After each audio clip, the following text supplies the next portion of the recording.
বিসমিল্লাহির রহমানির রহিম। বাংলাদেশ খেলাফত মজলিস টাঙ্গাইল জেলার অধীন ঘাটাইল থানাস্থ ১৪ নং সাগরদিঘি ইউনিয়ন শাখা কমিটির সদস্যদের নামের তালিকা ঘোষণা করছে। হাফেজ সভাপতি হিসেবে দায়িত্ব পালন করবেন মাওলানা হাবিবুল্লাহ। সহসভাপতি মুফতি আবদুল্লাহ। সভাপতি হিসেবে আমাদের এখানে ৫ জন আছেন। মুফতি আবদুল্লাহ, মুফতি নুরুল ইসলাম, কারি আমির হামজা, মাওলানা মাহবুবুর রহমান, মাওলানা আব্দুস সাত্তার। সাধারণ সম্পাদক হিসেবে দায়িত্ব পালন করবেন মাওলানা খাইরুল ইসলাম। সহ সাধারণ সম্পাদক মাওলানা লুৎফর রহমান। সাংগঠনিক সম্পাদক মাওলানা মিজানুর রহমান। বাইতুল মাল সম্পাদক মোহাম্মদ আব্দুল মজিদ।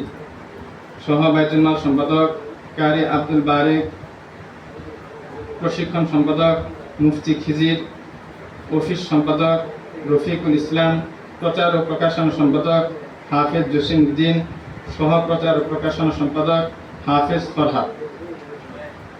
এই যাদের নাম ঘোষণা করা হলো, বর্তমানে এই কমিটির এই কয়েক সদস্য বিশিষ্ট কমিটি ঘোষণা করা হচ্ছে।